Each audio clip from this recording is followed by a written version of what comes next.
Hola queridos juristas, soy Elena de Audacia Abogados y he vuelto con este vídeo que hace tiempo que estábamos hablando que nos gustaría tener, que es sobre mi primer juicio. Lo he dividido en dos partes. Esta parte hablará sobre qué no debes hacer nunca en tu primer juicio. Empezamos. Punto número 1. No debemos entrar sin toga a la sala judicial. Es cierto que ahora mismo con el tema de la situación del COVID los abogados están eximidos de llevar toga. Es porque antes muchos de ellos no llevaban su propia toga, sino que acudían al colegio de abogados que normalmente estaba en el propio juzgado, en el edificio. Por ejemplo, en mi caso estaba en la última planta del edificio del juzgado y se podían coger togas prestadas del colegio, que llevaban el logo del colegio y demás. ¿Qué significa eso? Que claro, esas togas al final del día o del juicio habría que devolverlas y volver a usarlas. Por ese tipo de precaución es que se eximió al abogado llevar toga. De todas formas, yo siempre he sido muy partidaria de comprarme mi propia toga y lo hice nada más terminar la carrera y demás, por lo que sí que os recomiendo que os compréis vuestra propia toga. ¿En qué consiste? Bueno, aparte de la toga, deberíais compraros un portatrajes, que yo también llevo, en el que la toga está protegida, digamos que lleva la percha, y por los lados está protegida para que no se doble. ¿Para qué sirve? Bueno, hay un dicho que un abogado debe comprarse solo una vez su toga para siempre, por lo que habría que comprarse un pelín más grande para que nos quede un poco más bajando del hombro, porque por si con el tiempo nos hacemos un poco mayores y tenemos más peso, no cambiar nunca de toga, porque se supone que la suerte de ese abogado está en su toga. Pero bueno, esos son solo dichos. De todas formas, yo me la compré un poco más grande. Y luego os recomiendo invertir en vuestra toga porque las hay de muchas diferentes materias. Podéis cogerla de una materia un poquito más barata, pero por lo que os digo, como es algo que vais a usar durante mucho tiempo, es mejor que la cojáis de un material bueno. Pero bueno, cada uno como quiera. Lo importante, hay que llevarla puesta al entrar a la sala judicial, a lo que es la sala de juicios. Hay que llevarla, normalmente también se puede atar a la altura del pecho o de la cintura. Algunas llevan bolsillos, otras solamente tienen el típico hueco para poder pasar la mano y guardarse el bolsillo en, por ejemplo, el móvil, en el pantalón o lo que sea. Entonces hay que llevarla puesta, nunca hay que ponérsela en el estrado o en aquel momento y tampoco hay que quitársela hasta que salimos de la sede judicial. Es una duda que parece un poquito tonta, pero a los que estábamos ahí por primera vez pues sí que nos ha ocurrido, ¿no? Me la llevo puesta, ¿cómo llego aquí? Pero sí, lo mejor es llevarla ya puesta y quitársela una vez que hayamos salido de la sala judicial. Segundo tip, de cosas que no deberíamos hacer. Debemos cuidar mucho el lenguaje. Lo que no debemos hacer es hablar de una forma normal o coloquial delante del juez o dentro de la propia sala judicial. Hay que hablar siempre cuando nos dirigimos al juez con la muletilla al principio de con la venia de su señoría. Es algo que al principio no nos sale natural, porque obviamente estamos estresados, tenemos que pensar en el juicio, en la defensa, en todo lo que estamos preparando, o en la acusación particular si estamos en un penal, por lo que deberíais, al menos yo es lo que hice, prepararos un guión en el que tengáis puesto el inicio de cada una de las intervenciones que vais a tener, siempre con esa muletilla en grande, en negrita, de con la venia de su señoría, procedemos a proponer la prueba siguiente, prueba documental, prueba testifical, etcétera, etcétera. ¿Qué ocurre? Que a veces va a haber algo para lo que no nos hemos preparado en nuestro guión, que será, por ejemplo, que el juez nos diga, bueno, por ejemplo, no se admite esta prueba.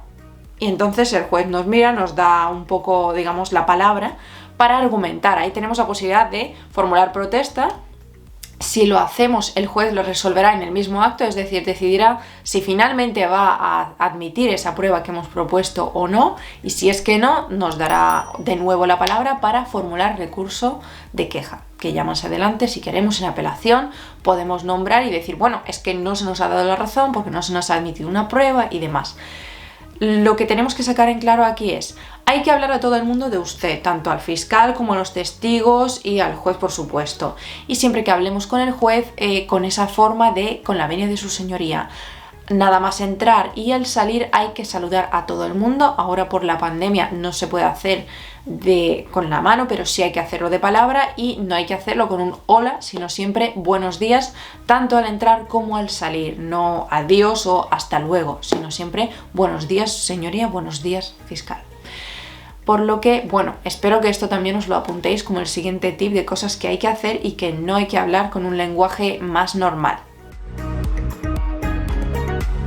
Tip número 3. Trayendo un poco a colación lo del punto anterior, lo que hay que hacer también es preparar a nuestro cliente. ¿Qué ocurre? Que muchas veces nuestro cliente viene con una formación o con una historia muy diferente a la nuestra, por lo que no entiende cuando le hablan de usted o no entiende que le digan la palabra pertenencias en vez de mis cosas. ¿Qué ocurre? Tenemos que preparar al testigo, o en este caso sobre todo a nuestro cliente, sobre cómo se le van a hacer las preguntas para que las entienda. Si vemos que es imposible que nos entienda porque es una persona mayor, porque tiene un tipo de discapacidad intelectual y demás, lo que tendríamos que intentar es rebajar un poco el lenguaje de la forma adecuada, que nos entienda nuestras preguntas cuando se las hacemos, porque hay que contar que el cliente siempre estará nervioso. Por mucho que sea un habitual, si es que lo es, o que sea una persona que es la primera vez que está pisando una sede judicial, que se preocupa mucho, que piensa que el juez le puede mandar a la cárcel en cualquier momento, y esas típicas preocupaciones que tienen de las películas, pues para que eso no ocurra lo que hay que hacer es prepararlos y explicarles: mire, yo le voy a preguntar diciéndole que si a usted le quitaron sus pertenencias, que si le quitaron sus cosas. Y usted ahí tiene que contar lo que ocurrió. Y el cliente dice: bueno, vale, ahí es cuando pasó que vino fulanito y se llevó mis cosas y es que me ha robado y demás. Entonces, además de intentar preparar un poco anticipando al cliente de las preguntas que le vamos a hacer nosotros, también le podemos decir que puede ser que le pregunte tanto el Ministerio Fiscal como el juez.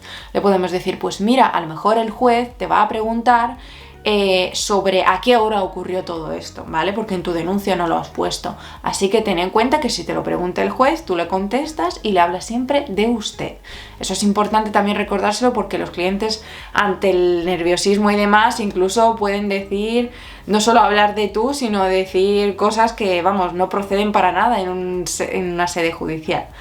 Pero bueno, lo importante es esa parte de la preparación. No preparar al cliente supone un fracaso, porque llegará con nerviosismo, no contestará ni nuestras preguntas ni a las preguntas que le hagan bien, lo que puede suponer la pérdida del caso, la defensa.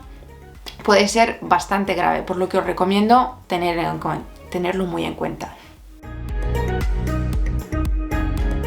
4. Llevar reloj y agua. No llevar un reloj y una botella de agua puede ser fatal también para nosotros, porque muchas veces ocurre que el juicio empieza tarde, que el juez tiene prisa y que tenemos que controlar muy bien el tiempo. ¿Por qué? Porque nosotros, por ejemplo, en algunos tipos de delitos ya sabemos quién va a intervenir. Sabemos en la contestación, por ejemplo, en un civil, cuántos testigos se va a traer la otra parte, pero si estamos en un penal por delito leve, no vamos a saber a quién van a proponer. Entonces, lo mismo, las 5 personas que están fuera están esperando para testificar, más los nuestros, que serán, por ejemplo, 3, y eso al juez no le va a gustar porque es mucho tiempo. Así que tendremos que acortar.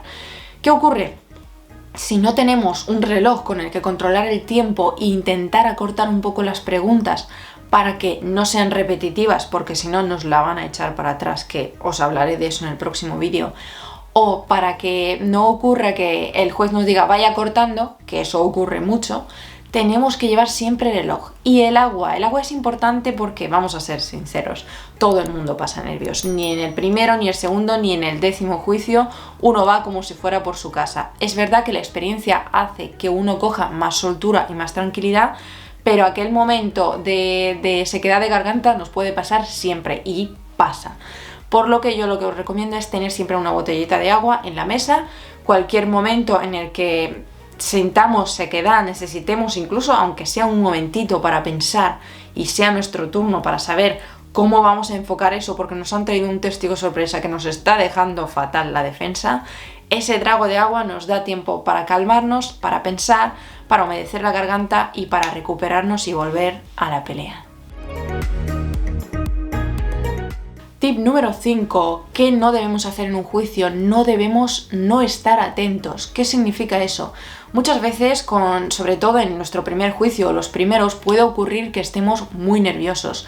No tanto porque el cliente va a estar allí y va a ver lo que estamos haciendo, a ver si se va a dar cuenta de que es nuestro primer juicio, sino también por la situación en la que estamos pensando, no voy a hacer el ridículo delante del fiscal, delante del otro abogado o del juez, por lo que estamos pensando en eso en vez de estar atentos a lo que está ocurriendo e intentar aprovecharlo. ¿Por qué os recomiendo estar súper atentos y no dejaros llevar por el estrés? Porque muchas veces tanto algo que puede decir la otra parte como un testigo lo debemos apuntar y después preguntarlo al siguiente o a nuestro cliente para aclarar ese punto o para aprovechar ese error, esa mentirijilla que a lo mejor se ha dicho y podemos darle la vuelta al caso. Pero si estamos nerviosos pensando, me está mirando el juez, el fiscal me ha dicho algo que no he entendido y ahora ya no sé cómo seguir, nos puede hacer perder el juicio. Por lo que atentos, hay que liberarse del estrés lo máximo posible, beber agua, controlar el tiempo con el reloj, hablar siempre desde la serenidad y contestar tanto a cuando nos pregunten a nosotros directamente como defensa, como cuando tenemos que interrogar, ser claros y precisos. Así que espero que os haya gustado mucho este vídeo de qué no hay que hacer en un juicio y muy atentos al próximo, que es sobre los tips de qué 5 cosas sí tenéis que hacer. Nos vemos. Soy Elena de Audacia Abogados. Por cierto, no olvidéis que os voy a dejar ahora en descripción un link hacia la página de Audacia Abogados, donde cualquiera de vosotros que tenga una pregunta personal sobre cómo desarrollarse con el juicio, cómo empezar como abogado, qué os gusta y qué no os gusta, digamos todo tipo de asesoramiento sobre estos alumnos y estos compañeros ya que están a punto de empezar. Hemos abierto una página sobre videotutorías online, por lo que podéis hacerlo a través de la página de Audacia Abogados, del link que os voy a dejar abajo, y preguntarme cualquier cosa que necesitéis para que os ayude y os enfoque un poco más en el mundo jurídico. Así que os espero, juristas.